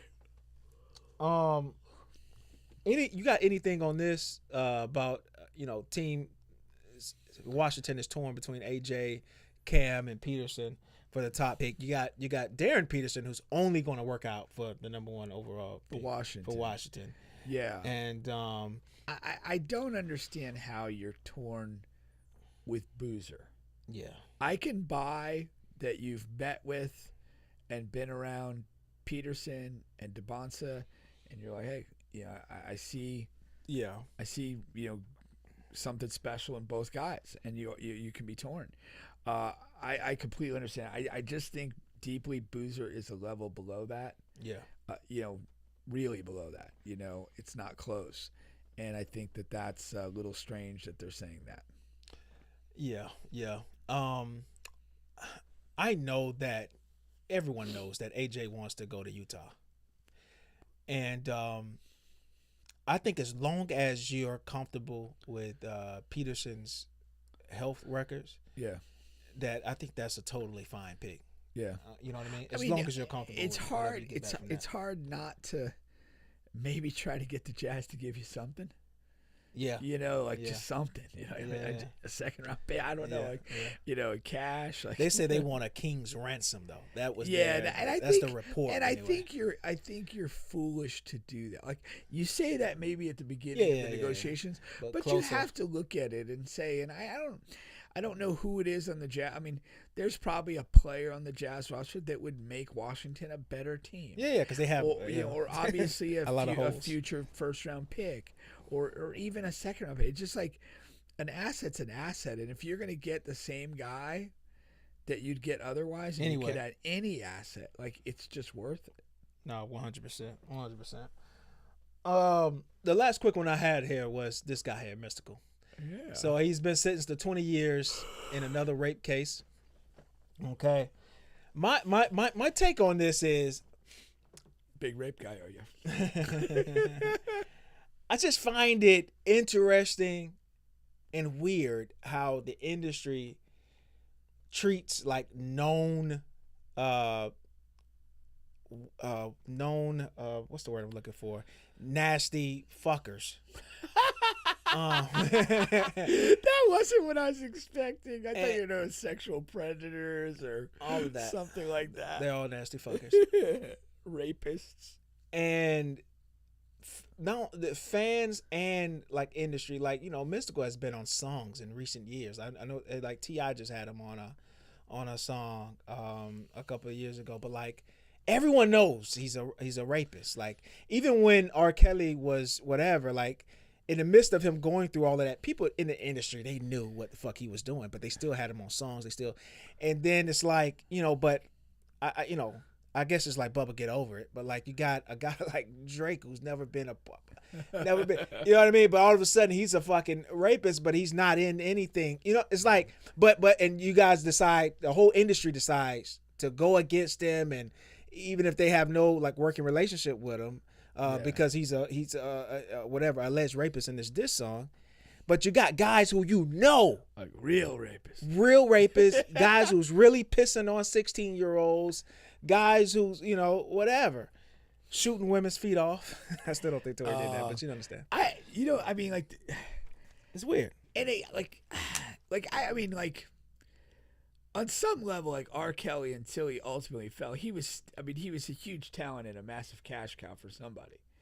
I don't rate Mystikal in that level.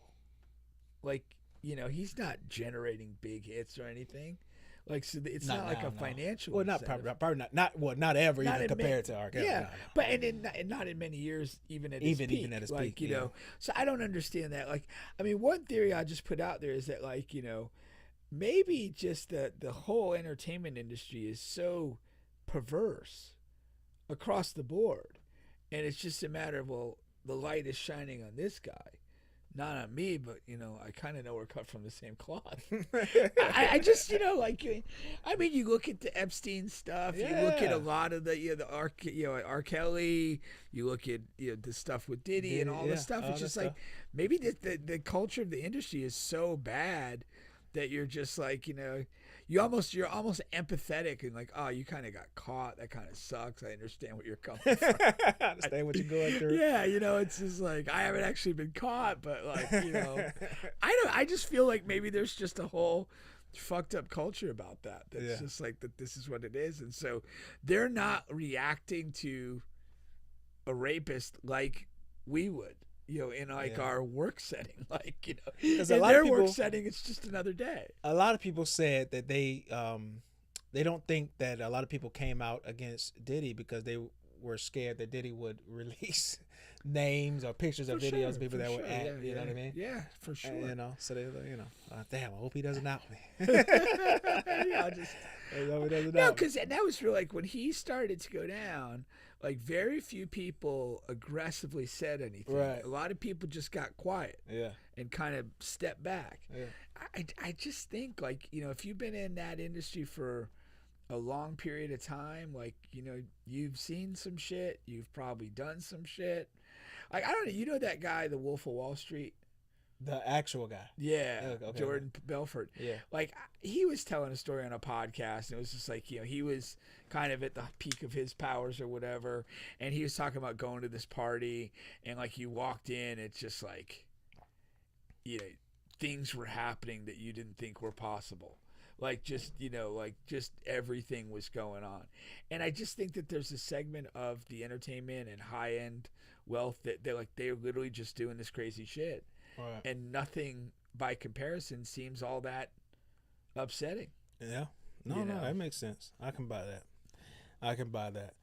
A lot of psychoanalysis in today's show. I know. On a roll. Oddly, I feel good about it, though. Yeah, how do you feel? You usually don't feel good about it. Hold on, let me see something. Breaking news just came in here. Wizards Trae Young plans to decline his $50 million player option for the 26-27 season to become a free agent on Monday. That's pretty big. So either he can sign a long-term Supermax deal with Washington, or he can sign with anybody. That's funny that they're saying that, though. Like, and they're not saying that part. Like, they're not saying he's declining the option, and but expects to sign with the Wizards. They're not saying that. No. So it's literally like, hey.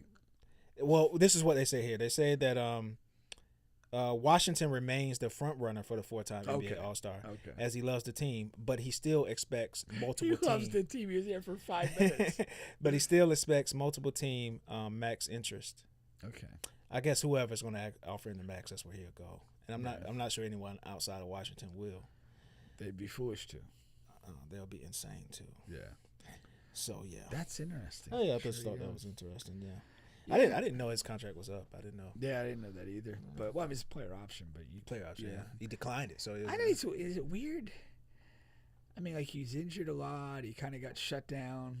If you're his agent, I guess what you're saying is, we probably want to cash in now, just in case you have another injury-riddled season next season. That's because the then thing, shit can get really fucked. Yeah, because really weird. Yeah, you came through this injury season and you kind of lost a little bit of luster. Even just the trade to Washington wasn't like a great look for you. Yeah, and it's like, yeah, let's opt out. Let's lock down a four-year deal with big money, and then we're good, even if our performance and health goes to shit. Yeah.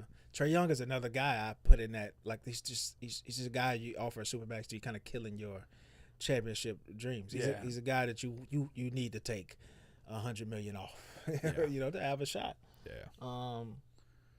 Do you think Spurs fare better with Trae Young instead of like Fox? No. Okay. No. Because he is like more of a point guard that people talk, you know, that people. Nah, I never liked. I mean, I was happier when Fox got there instead of Trae Young, because there was Trae Young. You know, he's been on that market. Consideration. I'm not a big fan of his, and I don't think he's a championship caliber guy. No, Trae Young was an actual. Yeah, he was an actual like a thought about target at the time y'all got Fox. No, that's very true. So that I was happy that didn't happen, and I just. So no takebacks. He's there. No takebacks. Let us know, man. What's been the biggest storylines for the World Cup, man? You got a lot of things going on. The world. Okay, so there's like, we're a week into this thing tomorrow, and by tonight, every team will have played one game. Yeah.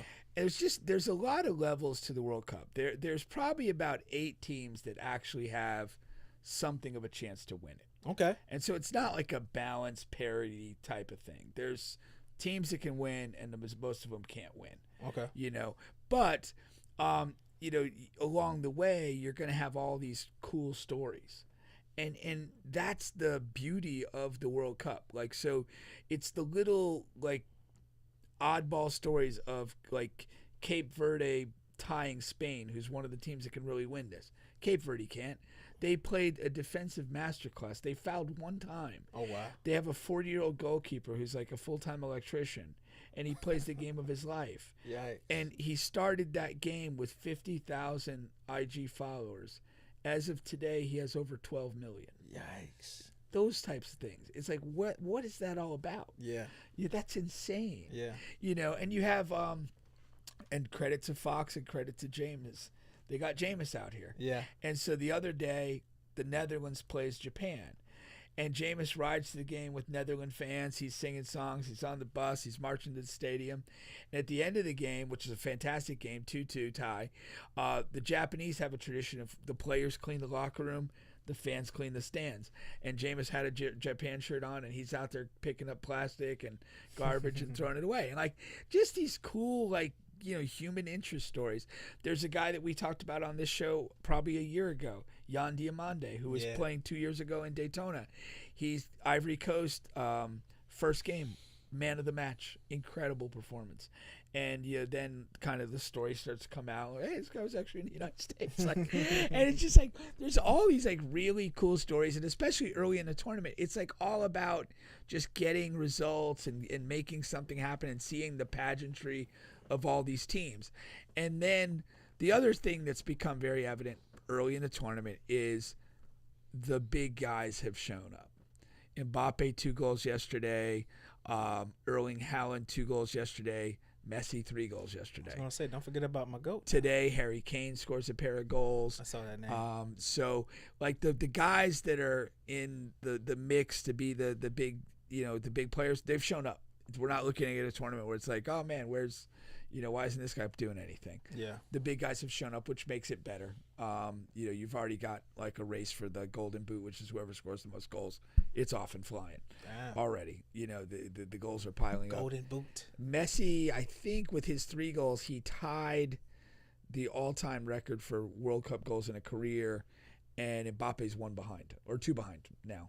And so we'll see how that plays itself out. So you got a lot of cool little storylines going on.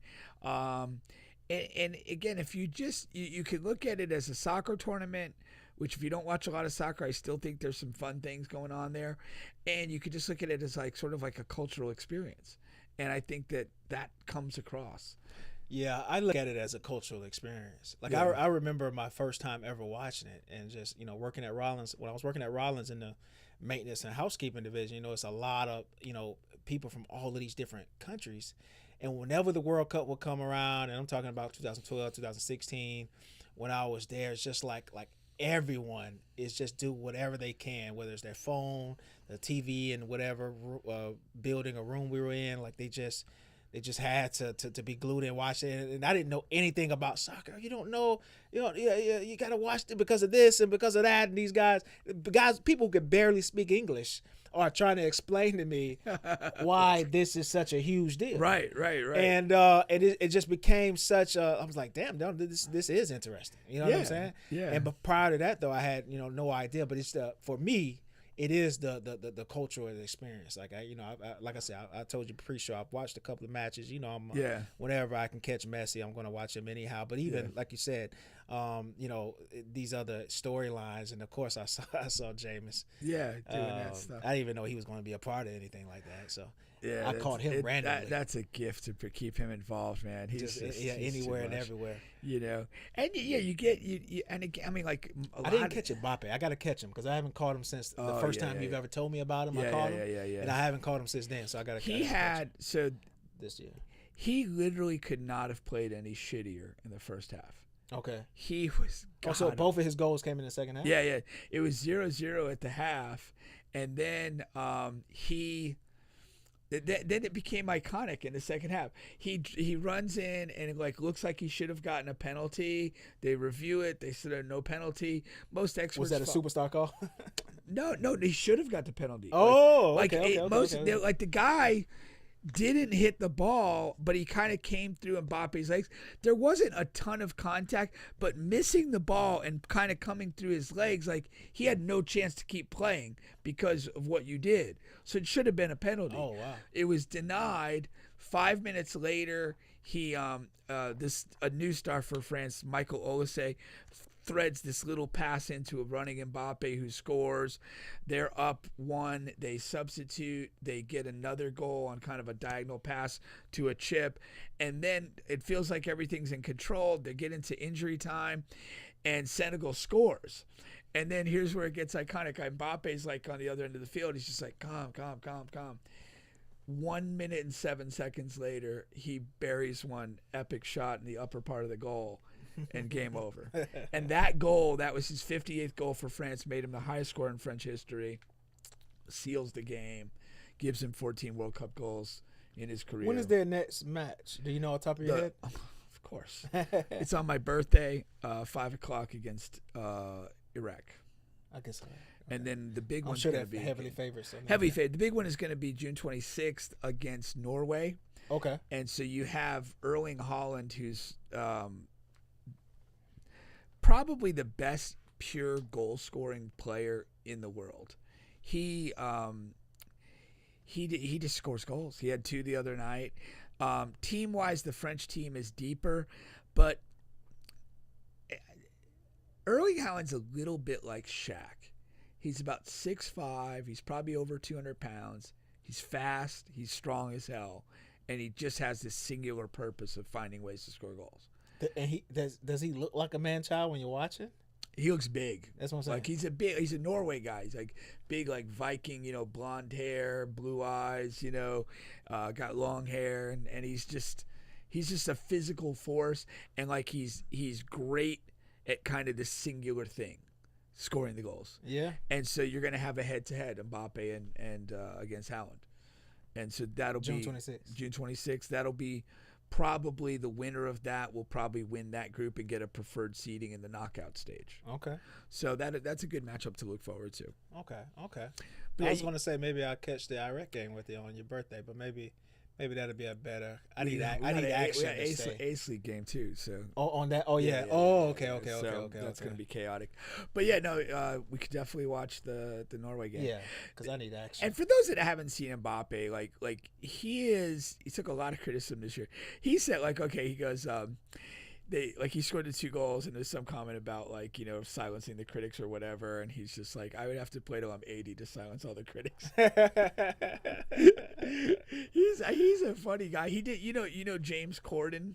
No. He's like this British guy. Like he has like a show, and one of the things he does is he has like celebrities like ride in the car with him, and like a lot of musical people, and they'll sing songs and whatever. But he had Mbappe on it, and he's like, Mbappe acknowledged that he played the flute when he was a kid for a year or 2, and then Corden challenged him. He's like, well, hey, when you score a goal, you should do the flute celebration. So of course he scores that first goal and does the flute celebration. So, but he's explosively fast. He doesn't. The biggest criticism is he kind of walks around a lot, and he doesn't do a lot of defensive work. Kind of half-asses the defense, but he plays in these insane bursts of speed. Like he'll just dart and make a run, and it feels like he's faster than anyone on the field, and just everything. Boom, it's done. It's over, and it's just so dynamic to watch. Wow. And but there will be, when you watch an Mbappe game, though, there's going to be several minutes where he's kind of got it walking around, up a little effort, and there might be a couple bad touches, bad decisions, but more often than not, you're going to get just a couple of plays of holy shit, what the hell was that? Damn. Yeah. What are the matches that are coming up soon here that are interesting? Saturday, I really am intrigued by Germany against Ivory Coast. I think that should be a good game.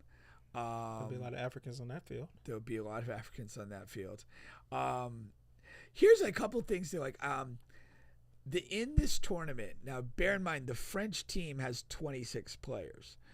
There's 54 players in the tournament that were born in the suburbs of Paris.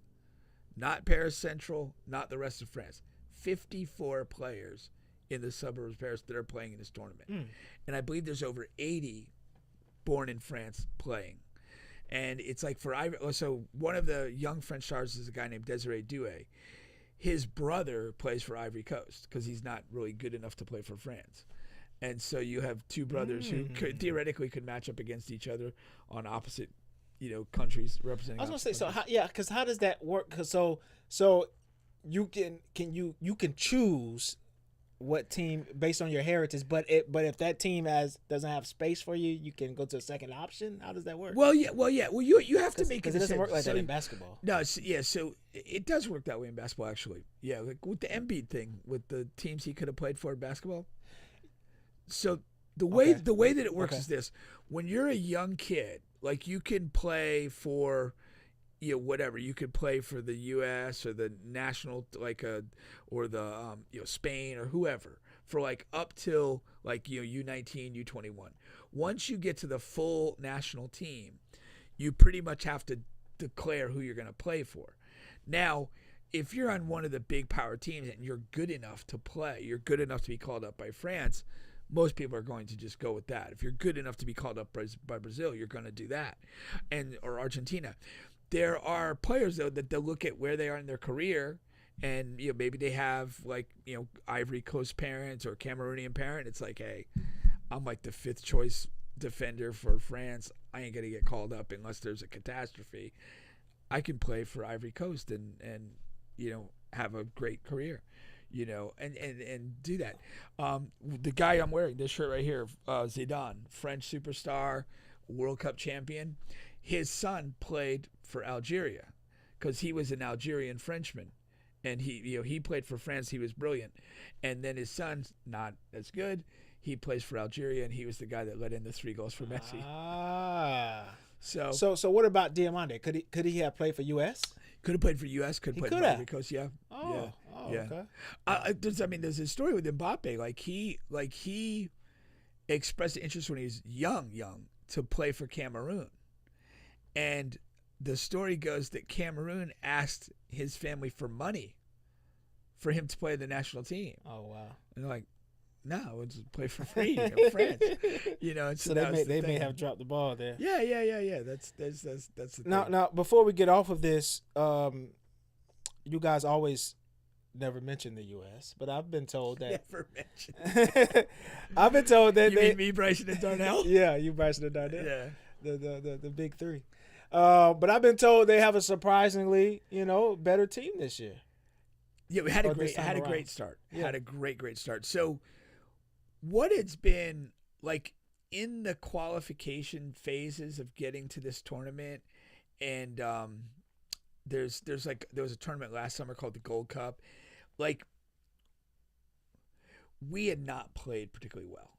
Like, we just didn't play well. We've had issues where we very seldom had our main group of guys like playing together because of injuries, rest, just various reasons. It hasn't been where like you've consistently had our top guys playing together, and it just was not like. I think it was in March we played like Belgium and Portugal and got smashed, and we had kind of the guys you'd want to have, and it felt horrible. Like we're gonna get rolled. And we played 2 games. We played Senegal a couple weeks ago, beat them 3-2, played very well. And then we played Germany. We lost 2-1. Germany scored like the first minute, second minute, and then we ended up dominating like the next 20 minutes, scored, and then they got a goal late. And so it's kind of like I got a little optimistic. I'm like, okay, we're playing. These are good teams. And then we opened the tournament with Paraguay. Paraguay's not a big name. It's not Brazil. It's not Argentina, but they're in South America. They have to play all those teams in qualification. Okay. And through the qualification phase, they had one of the better defensive teams in that group, in that region. And they did have a couple good results. I think they did beat Brazil at one point in qualifying. So while it's not like an obvious, this is a great team, right? They're probably a little bit better than you would thought. And we smashed them 4-1. Like, we dominated. We played as well as I can recall a U.S. team playing. And so Friday, we play Australia, who won their first game, but they're not, they're a good but not great team. They're a team that if we are what we showed in game 1, we should win. And if we are what we showed in game 1, we should beat Turkey later and win our group, which would be massive. Because then when you go into the knockout phase, you should end up getting a more favorable matchup. As a top seed, But again, because we've seen this team play badly. There's not that trust that like, hey, we've set the standard here, and we're gonna give you 3, 4, 5 games just like this in a row. I was just gonna say, because out of all the chatter, I still haven't heard that ultimate confidence. People are just surprising. It's just they're just surprised, but and optimistic. I guess is the right word to use. Most often in World Cup settings for the U.S., we have produced games where we've just been really tenacious and feisty and kind of hung around and got us on. The last World Cup we tied England. We played really good, but England, the whole time you thought England's better. We're battling our ass off and we got a tie. And that's kind of been the thing. We have not gone into, I can't recall very much of my lifetime when we've gone in and just spanked somebody in a World Cup game. And that's what we did in the opening game. Now, you're ultimately like a win or it doesn't fucking matter type of guy, but I know that that soccer is different. So what is the ideal or best case scenario, or or I guess a better word is, what result would the USB fans should be satisfied with? I guess is a good. It's complicated. So most of the time we've appeared in the World Cup in relatively recent history, we've quote unquote gotten out of the group and we've gone into the knockout phase. Every time we've gone into the knockout phase, we've lost the first game except for one time. One time we beat Mexico, and this was in 2002, and then we lost to Germany. In the quarterfinals. Would you equate that to a first round playoffs? First round playoffs. Okay. So we beat Mexico, our only win in the knockout stage. We lost to Germany the next round, which was the quarterfinals. Here's the trick. This is a bigger World Cup field. So instead of 16-8-4-2, it's 32-16-8-4-2. So if you look at this, if we get out of the group, play one game, and lose, that's what we've done in the past. Even if we win one game and then lose, we've gotten no further than we've gotten in the past. So to reach uncharted territory, you got to win 2. Would be win 3. We've lost a quarterfinal game in 2002. So to do something no U.S. team has done. Now 1950, technically, I think they made a semifinal, but there was maybe 8 teams in the whole fucking tournament. Would be to get to a semifinal. That would be an unprecedented outcome. Do we have it in us? I don't know. Yeah. I don't think so. Yeah. I would be shocked. Pleasantly shocked, but shocked. But that's what I'm asking. Yeah. Well, be pleasantly shocked. Yeah. Okay. So that's it. Semifinal is the top. Semifinal would be the best we've ever done. Yeah. Honestly, if we made a quarterfinal, you're probably proud of what we've accomplished. Yeah. But a first round exit is first round of third. Failing to get out of the group is a disaster. I think getting knocked out in the round of 32 is still kind of we've done better. Last tournament we made the round of 16, we lost to the Netherlands. Okay. So that's something to watch for. I'll have my eyes on that. No, you definitely. If you could get past the round of 16 and get to a quarterfinal, I think that would really be a good feeling. And if you can somehow make a semi, then you're with the house's money and more. Oh, 100%. All righty. To close out the show here, I got a story here. It's a short story. Not sure how good it is or not. We'll try it out. But we'll try it out. We're all about trying things here. Now, this is from 1,000 moons ago. And so I was at this time, in a relationship, right? And my family is having this event, at a park, and so all of my, whatever, my dad's there, sisters, friends, all that stuff is at this park. I got my girl there, and so we're doing our thing, and then all of a sudden, my ex and her sister pops up out of the blue. I didn't know this was gonna happen. Is this like a public place? Public park. Public park. Yeah, yeah. We didn't like rent it out or anything. We're not big ballers. And now the problem with that is at this time in this particular relationship, I was still hitting my ex up, and she's under the impression that I was single. You know what I'm saying? So I was still chasing the coochie. You know what I mean? The circle back, as I'm still circling back. Huge fan of. And but like I say, she doesn't. She recognizes my family, like my dad and my sisters. But she don't know everybody, and she damn sure don't know I'm in a relationship, and she don't know I'm my girlfriend. Right. So my fucking heart went into my fucking stomach because everything is, I can fuck up everything on both fronts here. Right. So I gotta think. You can come out with nothing. I can come out with nothing. Yeah. So I gotta think. I'm talking about at the light, the speed of light type of speed. I gotta think at this pace. So I say, okay. Like David Blatt making decisions in an NBA game.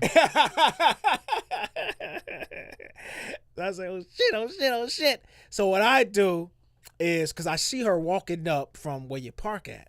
Yeah. And I was like, oh fuck. So my first instinct was, let me get out ahead of this. I'm gonna get up, or leave my girl on the bench, and I go and I greet them, because my girl doesn't know who she is. It could be another family member. Play it off as if I play it off. Yeah. So I go up.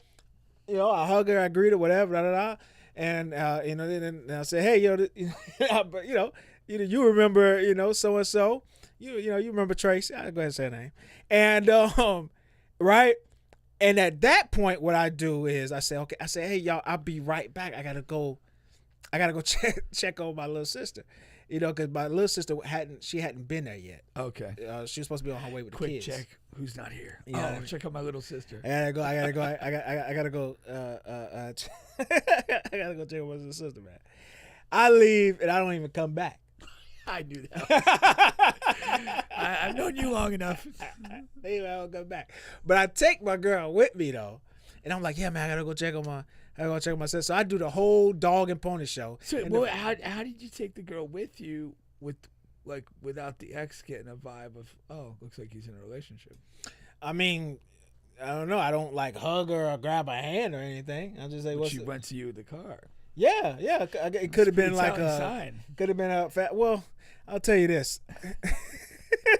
I don't deal with the brightest in the can. No, I'm just joking. Everybody I deal with is missing a can or two out the 6-pack. No. But I don't know how she didn't catch on to that, but she didn't. I tried to do my best for her not to. And so, right? Did your sister pull up 30 seconds after you drove off? No, she never came either. The problem though is she lived literally on the complete other side of town. So I did the whole dog and pony show of driving way across town to her place. Why'd you do all that? I'm in the thick of this, man. I don't know. I don't know. I was just so fucking shocked at the time. I didn't know what else to fucking do. And so I wasted a lot of fucking gas. Shouldn't you just to avoid a catastrophe? We had your girl with you. I could have went to a random place. She doesn't know where my sister stay. I could have just went home, said, hey, my stomach hurt. Yeah, or you just said, hey, I'm kind of feeling horny. And it wasn't appropriate to exercise that out at the park. Yeah, and got sex out of it too. Dude, you got it. That's a good. You're over there playing checkers again. Randomly wasting gas. Then you arrive at your sister's house, and what happens then? Nothing, man. I just turn around and go. You just turn around? I think I called her or texted her. I'd be like, I'm finna text her, and she didn't respond, so fuck it, we'll just go home, type of thing.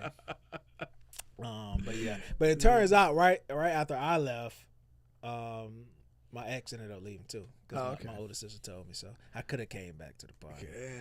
Yeah. But you can't it's hard because you're in the car, you can't call, and I still do this to this day. I don't do the fucking the in the car phone thing. I'm trying to think about what was the actual term. Oh, the Bluetooth thing? I'm just not a. I'm not a Bluetooth guy. Just not a Bluetooth guy. No. And that's it's not even just about girls calling, just about anybody calling. Like you never know what somebody's going to say. You never know what the fuck, you know. Right, for sure. You got to prep people. Hey, man, I got so and so in the car. You know, and I don't, you know. Remember your other story with the download DJ? Yeah, you know what I'm saying. Yeah, you know if he wasn't a Bluetooth guy, I would have never have known. Secret would remain safe. Secret would remain safe. No, I don't understand the Bluetooth thing. Like you never know who's gonna call or whatever. I could have like clients or whatever. Business, yeah, it's like all of that stuff, man. You know what I'm saying? Yeah. Whoever invented Bluetooth needs to be like, not like electrocuted, but like the little cattle prod one. Well, you know, the hands-free. I mean, you're in the accident business, so I mean, we need to keep happening. Oh my God, we ain't trying to be too safe. I need something to do Monday through Friday. You need something to do. Oh man, that's hilarious. No, that's hilarious. I mean, if I'm not sorting through carnage, I don't get paid. Oh man. No. Oh, I'm glad you escaped that one with just, losing half a tank of gas. I know, right? It could have been worse. I think our older fans, at least, let's scratch this thing. At least one of them off. I like it. Let's see if I win at least. If the brown luck carries the day. You know what I mean? That would be big. I wonder if you won like $1 million right now. That'd be insane. That'd be insane. So let's see what's going on here. So the first three are like extra. So they say if you receive a rock symbol, you get $500. Nope. If you get a triple coin, you get $100. Nope. And another $500 for a brick. I didn't get that. So, all right. So nothing. For the extras, I didn't get anything. But there's still options. There are still other things going on. What do you got to do there? Like, what do we? So with here now, I need these numbers to match these winning numbers. Oh, okay. All right, so that's simple enough. So the far left is winning numbers. Yeah. And if the columns to the right match, you win something. Yeah, exactly. So we're not doing good so far. Row 1 is a total loss. Total loss. Row 2. Yeah. In my experience, this is always bad. When you have like a number, like you see 7, but over here 17, yeah, you know your ticket is a dud when they're doing that to you. Yeah. Yeah. In my experience, that means it's a dud, man. Wait, don't they have this? It's 37. Yeah. Oh, thought you were in the chips. No, man, I'm telling you, whenever it's close, whenever they give you close numbers, you're never gonna win anything. There's got to be a better way to scratch things off. Dud. Some people just buy them and then automatically go. It's a barcode here, and you can do it at the place, and they'll tell you if it's a winner or not. You don't have to scratch it at all. Yeah. Oh wow! So some people just do it like that. Oh, that's way better. I don't like, but it's fun. It's not fun. It's you get fun all to the be, little man. scraps get all over your hands or whatever. It's like it's just a part of the game. I take it as it's a part of the game. I'll shortcut it right to the barcode. Oh man. Well, that's been the show today, man. All right. On that note, NBA's over with. Well, I guess we'll have the draft to talk about next week. Yeah. Right. And a matter of fact, because the draft is on Tuesday, we come in on Wednesday, so it'll be a good be able time to analyze the draft. Yeah, there you go. All right, catch you next week. Oh Jesus! Listen, man, I hit a bitch one time, man, the baby was bouncing all over the bitch. Cut through the texture of pasta, I stretch to the father. My demons can't be stressing my daughter. Sweat beating Hana, know it's a rap. Wet enchilada. Deion Sanders is the greatest football player, arguably, to ever live. Ed Reed, the greatest safety, arguably, to ever live in the entire universe. All right? Why y'all not going on live? Miami been trashed for fucking how long now? God damn. I like you got on some skates. I like you got on some skates. I like you got on some skates.